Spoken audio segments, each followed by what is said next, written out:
Pleasure to introduce Joyce Chai. So Joyce is one of the long-term visitors of the program. She's currently a professor at University of Michigan.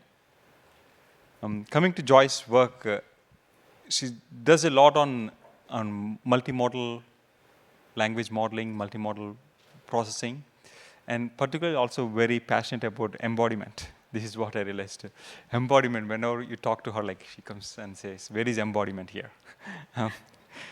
Yeah, she was a program chair for ACL 2020. She has won many awards, including even a Best Long Paper Award at ACL 2010, EMLP, and so on. Yeah, thank you, Joyce. Thank you, Siva, for the kind introduction. So it's great to be here, and we have seen a lot of agents in today's talk. So in fact, there's a spectrum of AI agents. At one end are these digital agents, like the web agent, computer use agent, coding agent. So these agents, they exist in the digital world, computer world. And their actions are digital actions. They can call software tools, they can call APIs, they can do code generation or execution. This is the one end. And the other end is these embodied physical agents. So like robots. Everybody know about these kind of robots, right? They live in the physical environment. They have to sense the physical world and have to take physical actions like manipulation or navigation. So I talked about this embodied agents in the boot camp in August. So today, what I'm going to talk about is in between these two ends, there is perceptual agents. So what are these agents? These agents can perceive the world through cameras, through AR, VR devices like the smart glasses. However, they're not directly engaged in physical actions, but they do the digital actions. They can actually, by looking at, oh, okay, so this is the cup, you want me to buy this cup? Okay, I'll go to the website to get this cup. Right? So these agents are in the physical environment with digital actions. And you can say that, okay, these are nothing new. Indeed. All these agents, there are decades of research on these agents. But what's different today is the underlying enabling technology, right? With the rise of generative AI, with the large language models, foundation models, so these models really start to push these agents from the laboratory to the real world. So that makes the space of the agents really exciting. So today I'm going to talk about perceptual agents, and it can be used in different contexts. What I'm going to talk about is perceptual-enabled task guidance. So here, we're trying to develop these agents that can help people perform tasks. For example, for cooking, for fixing some engine mechanical problems. So suppose now there is some task knowledge, so the agent can see what human is doing, and by reason about user states, like what user is paying attention to, what kind of communicative intent the user has, whether there's a hesitation or given the recipe where the steps the users are, and is that the recipe, and whether there's any mistakes and so on. And based on such understanding, the agents will provide in-time guidance and instructions or correct mistakes. So in the last 2 or 3 years, my lab has looked at various aspects of this perceptual agents. And in today's talk, I will particularly focus on the data problem. So how to overcome the data bottleneck to help develop and evaluate these type of perceptual agents. So a couple years ago, we see a lot of videos with the language instructions, narrations, but the data that captures the back and forth dialogue between an instructor and a student is limited. So as a first step, we collected a small set of data using this human-human collaboration. So here you can see on the left is the human, performing this, making these pinwheels, wearing the HoloLens. And what the video captured by the HoloLens is projected to these instructors' screen. So the human users were given some simplified recipe. And because of the simplified, there might be missing steps, so it will create a natural situation for the user to make mistakes. And this instructor is provided detailed recipe, so the instructor can see through the screen, see what user is doing, and detect mistakes and correct the mistakes and give instructions. So we had a very small study and we collected some data. The goal here is to just do some kind of a pilot work, and I can show you, this is the one example of our data. All right, now I should zip it. Yeah, try to scrape all the chocolate frosting to one So of the that's the corners instructor. at the bottom and remove as much air as possible. Okay. So middle, that's what HoloLens captured. So the RGB and the left camera, right camera, so you can see this is what this data set has. So just by using this data set, we looked at the foundation models, what is the ability and the limitations of these models in terms of the zero-shot setting, solving these type of mistake correction and guidance problems. I will not talk about that here today. So our work, this work was published 2023, okay, at the finding of NLP. Around the same time, okay, at the ICCV 2023, there is a paper on HoloAssist. So this is from the Microsoft team. And it's really a very interesting, similar kind of a setup. So here they also have a performer performing tasks, and then the video captured by the AR device is projected to this instructor. The instructor gave the instructions also. So the setup is very, very similar. So they also collected this kind of a dialogue data. But then they have a lot more resources than us, and they actually had over 200 human subjects in this effort, and they also hired professional annotation company to annotate like the actions, intent, and so on. So if we look at the data, our data is very small, and the HoloAssist is much larger than our data. But if we talk about the data, today's data, this is still very, very small, compared to what's out there. In fact, we have we have these egocentric video data with much larger scale, like the Ego 4D and how to 100M, and these are the video data, but they come with densely time-stamped narration.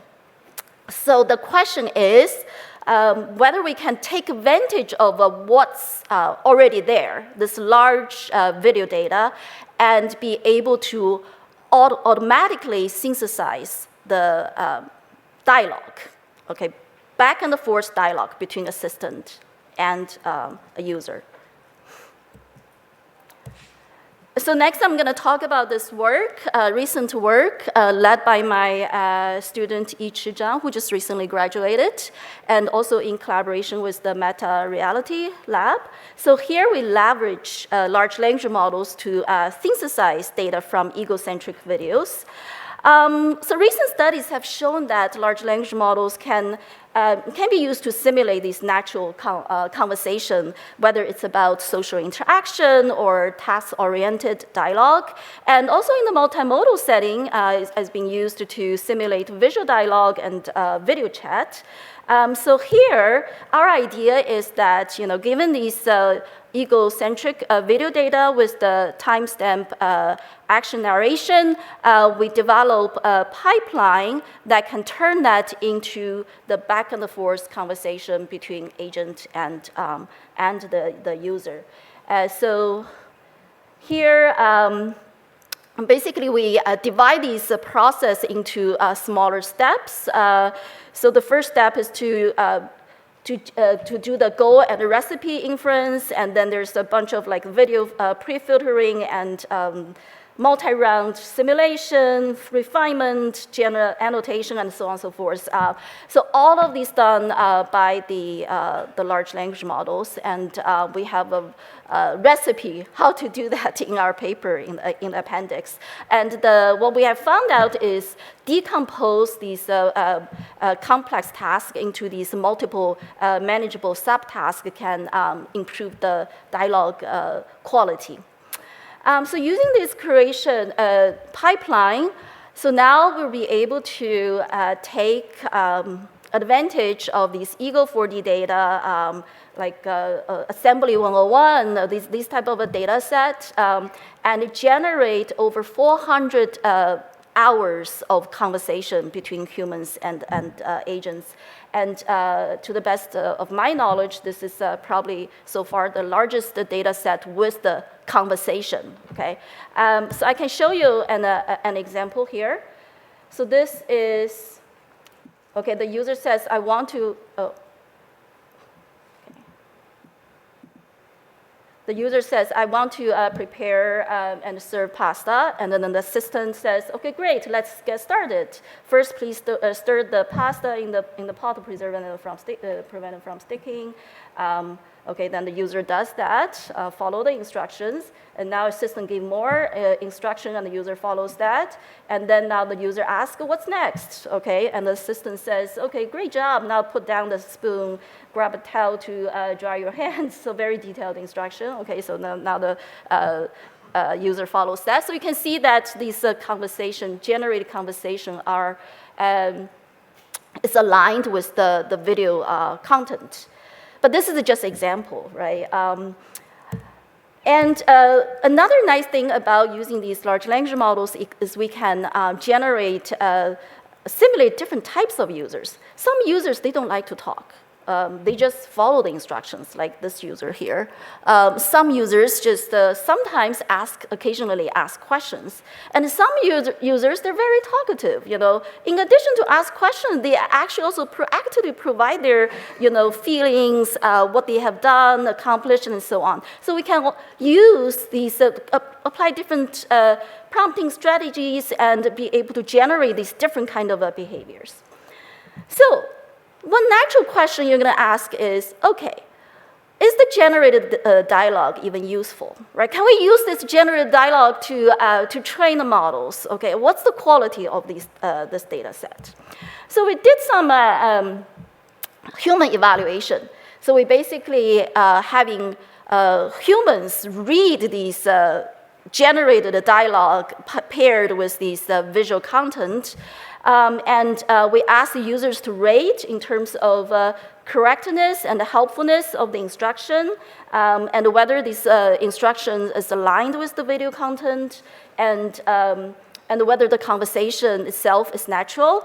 So on these 4-point Likert scale, and as we can see that across different user types, generated a dialogue and receive the rating between 3 and mostly 3 and 4, so the quality is reasonably good. And just to get some sense of what these numbers really mean here. So we further basically we asked the human evaluators to look at these two data sets, because these data sets, we already have the original human-human conversation. right? So this WTAG is our own data set. We have the real human-human conversation. So we give exactly the same instance. One is the human-human, one is the generated dialogue to the user, to the human evaluator. And as we found that for our data set, this rating is on par. Okay, so the dialogue, the system generated is on par with the human dialogue. And what's really interesting is that we found for the HoloAssist data set, our generated data user actually gives higher rating to our generated data than the original human-human data. So that's kind of interesting. So we did a little bit dig, see what's happening here. So here is an example, okay? So what happens is when you have these human subjects coming to the lab to collect the data, this already been mentioned by this morning, Ross and Yu, right? So the human subject doesn't have a lot of motivation. So the human-human dialogue is very terse. Okay, you can see not very helpful, okay, assemble the furniture, without really going into the details about how to assemble the furniture. But instead, if you look at the synthetic generated synthetic data, so that this data has like the assistant agent here gives really step-by-step instructions and gives the compliments to the user. So of course the human evaluator prefer these type of synthesized data better than these human-human data. So now with this data, okay, you can use the data to train your favorite models, whatever that model is, right? So here in our this paper, we basically built upon this video LLM published last year at the CVPR and developed a baseline for streaming video processing. And here we train the model to decide when to talk, whether the model needs to give some sort of a language or feedback or instruction, and what to say. So this is what we train the model to do. And I will not go into detail. This is not the focus here. So given any model, we really hope that we can use this data set to build a benchmark that would allow iterative model development and evaluation. So we looked at the evaluation metrics. And so we look at two lines. One is the pairwise kind of F measure, looking at how well the generated responses compare to the ground truth responses in the testing data. So basically, we have some matching algorithm, and based on that, we look at calculate the precision recall and F. And the second, a lot of people already mentioned, okay, using the LLM as judges. Almost every talk has that, using LLM as judge here. We also use that explicitly, just give LLM generated dialogue and then the ground truth, ask the LLM to rate on the correctness of the instruction and whether the instruction is given at the right time and how efficient the information is delivered and overall helpfulness and so on. So then another question is we'll have to ask is how good are these evaluation metrics? Are we actually, this evaluation metrics can show something that align with the human judgment? So what we did is we have the human judge look at we have like 2 generate dialogue scripts. We ask a human to rank them, and we also use our metrics to rank them, and we look at the Pearson and the Spearman coefficient about these rankings. So we found that for the F, it's moderately aligned with the human judgment. The LM evaluation align more with the human judgment. So if we look back to our model, baseline model, we can look at different variations of model and evaluate. For example, looking at various ways that the frames can be represented through different number of tokens, which I don't have to really talk about that. And so this is just some results to show we can use these metrics to evaluate performance, and we can see the narration works better than the then the generation, dialogue generation, that's not surprising. Dialogue generation requires a lot more reasoning and long-term management, long context. And more, token representation leads to better performance. And if we give a little bit more knowledge about tasks, it gives the better performance and so on. So this is just an example to show. And we hope to use these type of evaluation metrics to help iteratively build the capabilities and evaluate the capabilities of these perceptual agents. But there's one fundamental limitation of this is that so far, what I talked about is building these data using the pre-recorded video data. So the agent action cannot really change user behavior. So this is completely offline, right? Offline data training and offline evaluation. So it's not ideal in a realistic sense. Like agent give some instructions, human follow, that would change, influence the agent actions, then that will further influence the human action. So it's really important to put these agents into the environment. So I will say a little bit about this, the new work here, recent work, which will be presented at the COM. So if you're interested to come to, I'd love to chat more about this. So here, just to show a little gist of this approach. So how do we put these perceptual agents in interaction with humans? We cannot really do the systematic study in the real physical world. It cannot scale up, right?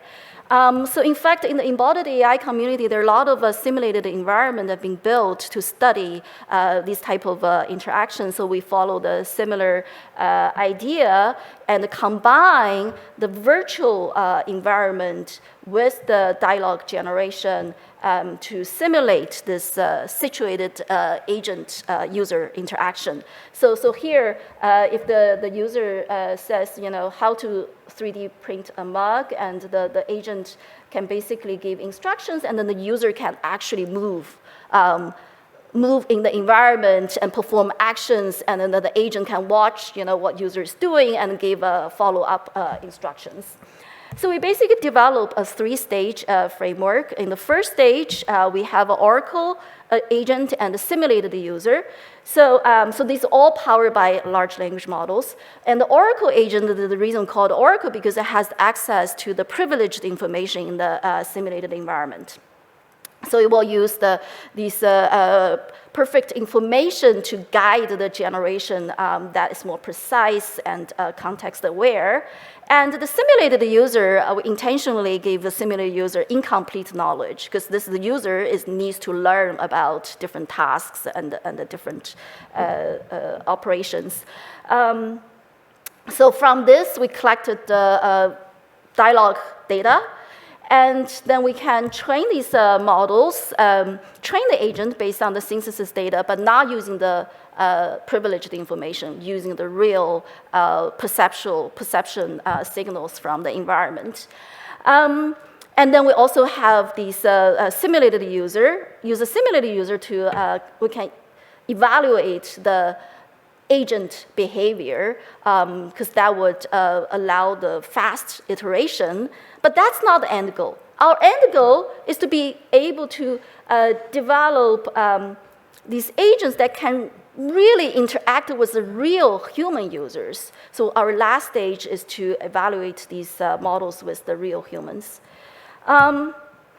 So for the virtual environment, we use this Alexa Arena simulation environment. So this is the environment Amazon developed for the Symbot challenge. We participated a couple years back.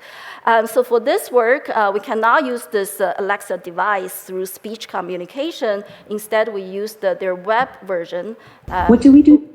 Yeah, that's the speech version, but here we use the web version for doing this work. So I will show you a little snippet about the generated conversation in this environment.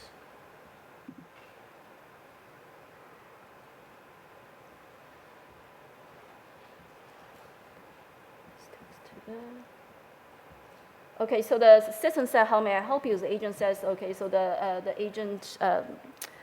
the user, okay, so this is all through the text communication. I need to feed the dinosaur.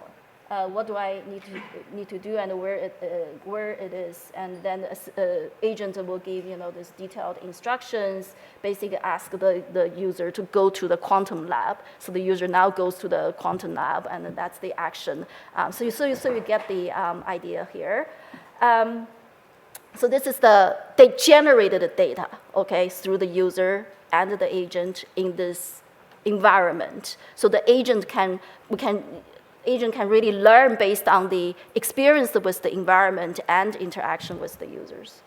And we also extended this environment to have the real human evaluation. So now we have this next snippet I'm going to show you is through this, we have this interface, the user can choose these graphic user interface to move in the environment, like real human users. Okay, so.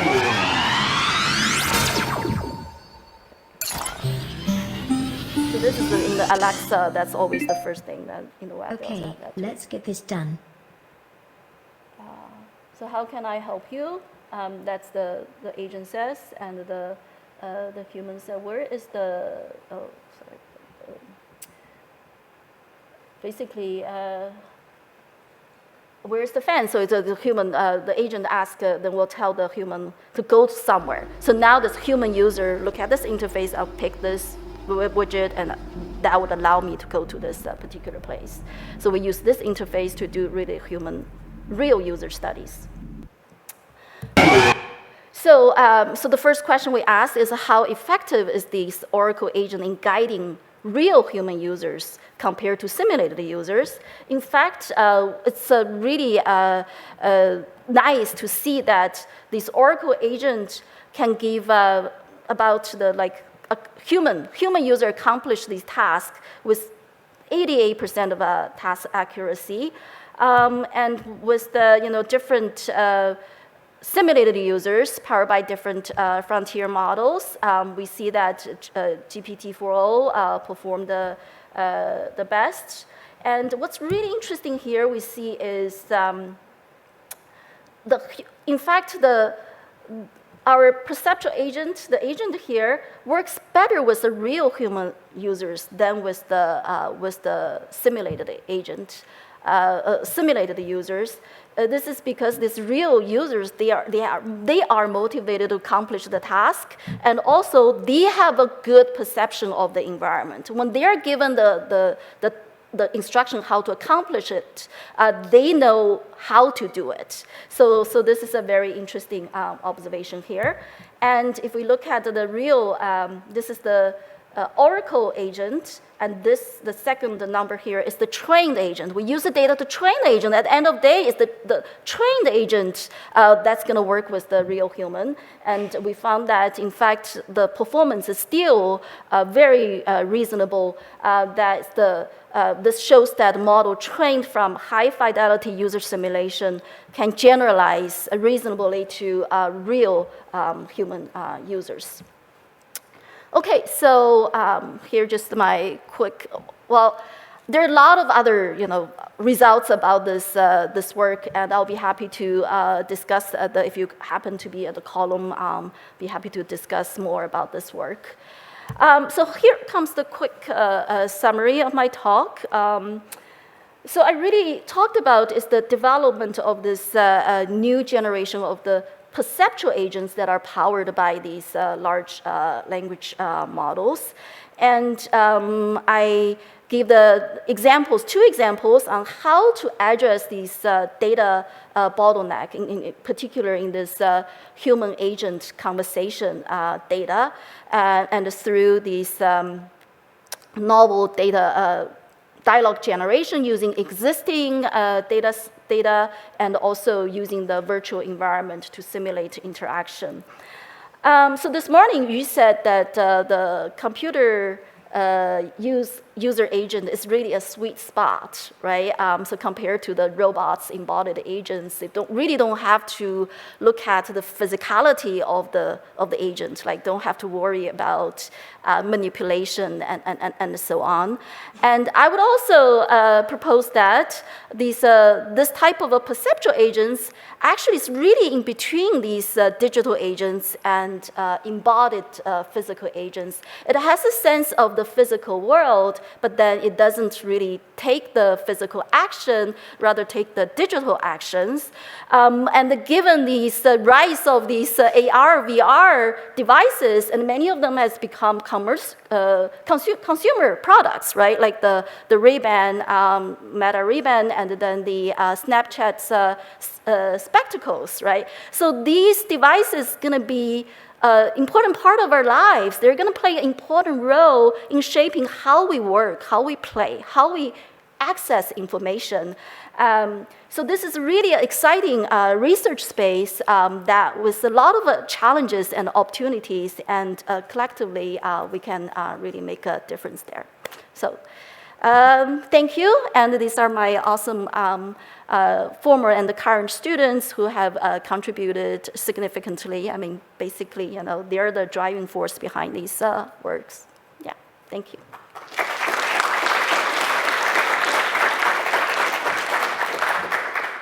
Any questions?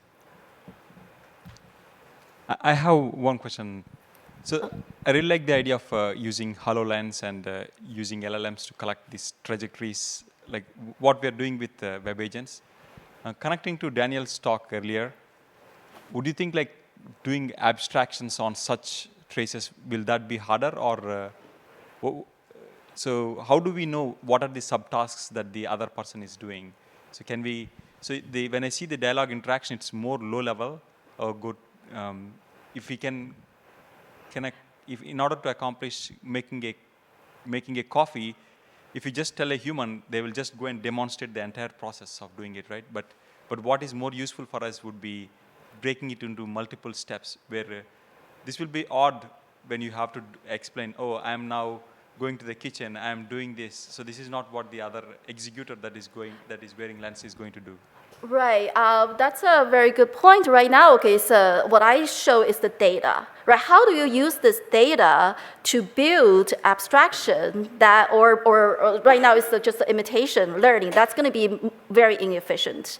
And the better way is, I totally agree that Daniel's abstraction will be very important. Now, how to do that, right? So we can, there are certain ways of learning structures. If you have a lot of data start to emerge, that you can learn from the data about these abstractions. And there are also ways that, for example, this morning, you talked about non-parametric kind of continual learning, where you can